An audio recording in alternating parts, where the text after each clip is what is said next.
Yesterday, I uploaded a top 10 best decks of the format video, and now it's time to do the same thing but for poor people. So if you're like me and you suffer from a disease called being broke, don't worry my man, I got you. And of course, before this video starts, let me give you your daily dose of friendly reminder to smash the like and subscribe button. There you go, you're a legend, I love you, now let's get right into it. Alright, so first things first, in the number 10 position is a deck that I know is pretty good, but I don't know much about it. And that would be Scareclaw. Last time I checked, the core was worth absolutely nothing, so definitely anyone can afford it. You could also splash a Tri-Brigade engine in it, or a Brave Token engine, anything that makes you happy. Overall, it's a really good rogue deck with a lot of potential because the Visa Starfrost lore is destined for success just like we saw with Fallen of Albaz. Next up is a deck that I know very well and I definitely know for a fact that I can testify for it. That would be Ancient Warriors. The whole core is dirt cheap, anyone can afford it. And you really don't need your extra deck too much because you can actually apply a lot of pressure with your main deck monsters, so even if you get hit by Diablosis, you don't care that much. And instead of spending all your life savings on hand traps and stuff like that, you can just buy board breakers, which are usually cheaper. Not everybody can afford, like, I don't know, Ash and Imperm, but everybody can afford Dark Ruler and Book of Eclipse. And because of the fact that you don't lose to Shifter, you can actually play Shifter yourself. Oh, and just like that, the deck is better off going second, by the way. Number 8 is Dinosaur. The deck is insanely cheap, even a broadcast bum like me could afford it. Actually, that's not even true, I can't even afford Cansoup.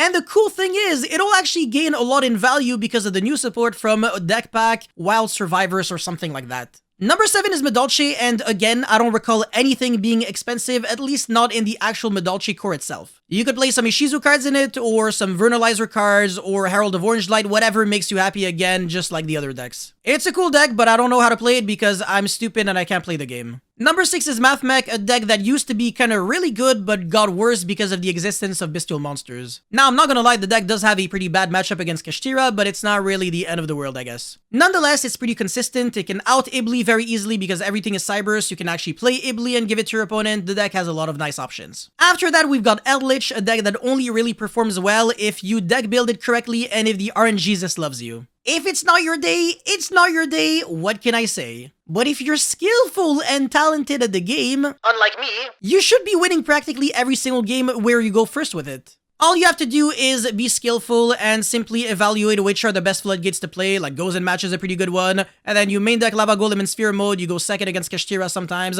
but not all the time, and you should be fine. Copium. And again, the deck is really not expensive. I mean, nobody is really playing Elitch right now. Alright, number 4 is ABC, and again, the deck is not really expensive, but the extra deck kind of is. It's obviously an amazing deck, but this time, it's only really worth playing if you have the staples. And I think you might have to spend a little bit of money on Regulus, which might be bait. But yeah, don't go out of your way to afford this deck, even though if you can, it's actually going to be pretty nice this format, I want to say. Nobody's really playing Bestials anymore, so all those light and dark decks are just going to be so much better. In the number 3 position is Despia, and again, this deck is really not expensive at all. The cool thing about Despia is that you can stay pretty conservative with it and not really play a lot of random utility cards that are super expensive, so just the main core is already good enough. And because of the fact that you can give Raw's Disciple to your opponents, the deck actually does have somewhat of a good matchup against Kashtira, at least when you're going first. Alright, the number 2 spot is Plunder Patrol. Everyone can afford this deck because the extra deck is basically just like 15 Plunder Patrol cards,